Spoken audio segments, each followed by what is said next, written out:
Séverine Reynaud, bonjour. Bonjour. Vous êtes vice-présidente du Conseil départemental de la Loire, déléguée au numérique, et puis vous êtes également vice-présidente à l'AVICA. Donc vous défendez les collectivités sur les aspects numériques. Tout à fait. Voilà, un sujet qui vous passionne, que ce soit le numérique ou les systèmes d'information. Vous êtes heureuse dans un département qui est très connecté et qui est très en avance. Oui. Peut-être on va commencer par parler d'infrastructures avant de parler des usages. Oui. Parce qu'effectivement la Loire est assez pionnière en la matière. Alors oui, alors c'était pas moi à l'origine, c'est notre président d'ailleurs, Georges Ziegler, qui a décidé avec le Conseil général à l'époque, en 2004-2005, de fibrer les zones d'activité de la Loire. Donc on a créé le premier réseau d'initiative publique, première génération, à cette époque-là, qui arrive donc avec une délégation de services publics qui a été confiée à la société Lotim, qui est une filière d'Axione. Oui. L'opérateur d'infrastructure, et qu'on reprend en régie en juillet 2025, en propre au département, pour pouvoir amener les services et les usages aux collectivités, des services à haute valeur ajoutée, et avoir les moyens financiers aussi de le faire, et la flexibilité qu'on n'a pas avec un seul délégataire qui n'est pas spécialiste de tout, et c'est bien normal, d'aller sur différents marchés pour amener vraiment... pour pouvoir suivre en fait cette évolution numérique dont on ne connaît pas encore tout. Donc une histoire de 20 ans qui prend un nouveau tournant aujourd'hui, en 2025, sur cette partie infrastructure. Donc le maillage est là. Voilà, alors ça c'est le premier RIP. Voilà. Le deuxième RIP, c'est le réseau qu'a porté le ciel. Donc c'est le deuxième génération, c'est quand l'État a décidé de confier à Orange et SFR les zones très denses et les zones AMI, AMEL, etc. Donc nous on en a sur le territoire, on a toute la métropole de Saint-Étienne qui est en zone AMI avec Orange, qui déploie. Et une partie de Roanne et quelques communes autour. D'accord. Ce sont les zones les plus denses de la Loire. Mais quid des territoires ruraux. Donc c'est là que le ciel par le syndicat d'énergie de la Loire sur le réseau deuxième génération pour fibrer tous nos concitoyens. Et je crois qu'on a même fibré les cabanes de chasseurs. Ah oui, d'accord. On a tout fibré. Voilà. Donc, ça, c'est la deuxième. Donc, on a fini en 2023, le déploiement, sur les zones RIP, pas les zones AMI, c'est plus lent. C'est plus lent, oui, bien sûr. Et donc, le ciel vient aussi de déployer un réseau qui s'appelle ROC 42, c'est du LoRaWAN, donc réseau bas débit, pour vraiment accompagner l'IoT et le territoire connecté et durable de la Loire. Alors, on l'aura compris, vous êtes une vraie spécialiste et une vraie passionnée. Oui. Si on revient au grand public qui ne connaît pas les coulisses, mais veut de l'usage, là-dessus aussi la Loire est précurseur puisque vous multipliez les expérimentations depuis plusieurs années. Que ce soit sur les parkings connectés, sur la gestion de l'eau, vous êtes quasiment en tête des départements de France, si je puis dire.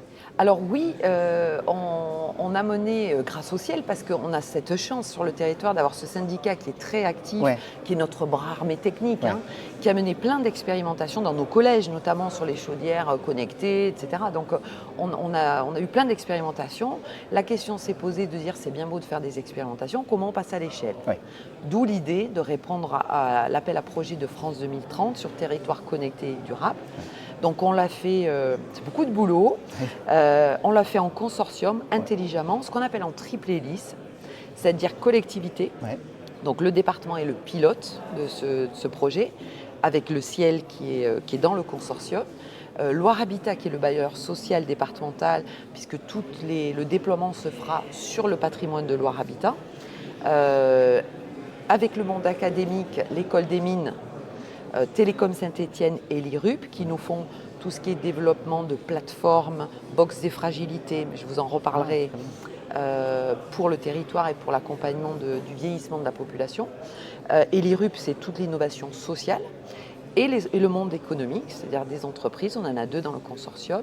Donc URBS, qui est une start-up stéphanoise, qui a fait une plateforme qui s'appelle iMop, et qui permet l'évaluation énergétique de chaque logement ligérien. Donc c'est une aide à la décision politique extraordinaire, la vacance, et on peut y rajouter bien sûr plein de jeux de données, et qui vont travailler sur le passage à un hyperviseur de territoire. Et la société Carnot, qui est parisienne, qui est de la région parisienne, mais qui a des produits assez extraordinaires, notamment des chaudières numériques, il délocalise, alors il faut être fibré, hein, mais il délocalise le calcul dans la chaudière et la puissance de calcul qui génère de la chaleur va permettre de chauffer l'eau. Et donc ça fait baisser la facture d'eau chaude, notamment à peu près de 20% dans le logement social.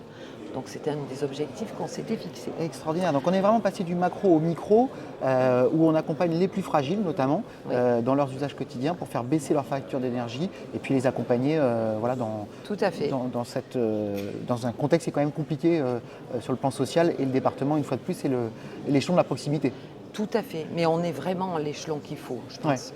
Parce qu'on fédère l'ensemble du territoire de toutes les EPCI, on répond à leurs besoins, on est des sondes pour le monde industriel, parce que c'est nous qui connaissons le besoin, on sait l'identifier, on ne sait pas le traiter, c'est pas nous qui avons les solutions techniques, mais on est là pour leur dire, voilà, là on a besoin, sur les personnes âgées et le maintien à domicile, on a vraiment besoin de solutions. On a le baby boom qui arrive, on va dire d'ici 2030, puisque là, les gens qui ont 85 ans sont nés entre 40 et 1945. C'est une période où il n'y avait pas trop de naissances. Par contre, derrière, on sait qu'il y a un boom qui arrive. Donc, c'est pour ça que dans ce projet, j'ai voulu qu'on rajoute le maintien à domicile de ces personnes âgées, comment on les sécurise. C'est là où Mines intervient, Mines Télécom, Mines Saint-Étienne, avec cette box des fragilités. Qui va enregistrer les signaux faibles, c'est-à-dire il n'a pas ouvert les volets, il n'a pas ouvert son réfrigérateur, tout. Après on mettra les capteurs en fonction des personnes, hein, et pourra alerter, que ce soit les aidants, les pompiers, le médecin, et on peut imaginer que derrière on aura peut-être des bracelets qui prendront l'attention et qui alerteront le médecin direct, prévenir la chute, on peut imaginer plein de choses. Qui transiteront par cette box des fragilités. Donc ça, c'était important que dans ce projet, au-delà des expérimentations qui ont été portées par le ciel et qu'on passe à l'échelle, on arrive aussi sur l'humain, c'est-à-dire qu'est-ce que ce numérique amène vraiment à nos concitoyens. D'accord. Alors il y a un mot qu'on n'a pas encore prononcé, enfin plutôt deux, intelligence artificielle. Alors ça, il faut vraiment s'en saisir. Il faut vraiment s'en saisir parce que c'est ce qui va nous permettre d'être beaucoup plus efficaces, performants dans l'aide à la personne, justement. C'est restructurer nos pouvoirs publics, nos collectivités sur, par exemple, la gestion relation usagers. Alors nous, on a fait le choix dans la Loire de garder de l'humain, que l'interface soit l'homme ou la femme. Mais ça n'empêche pas de lui amener une intelligence artificielle qui lui permet très facilement d'aller chercher la bonne information sur la base de données souveraine et certifiée que l'on a, pouvoir répondre, désengorger les experts qui pourront continuer à être sur leur domaine d'expertise et on passera à l'expert une fois que vraiment on est dans quelque chose de très spécifique.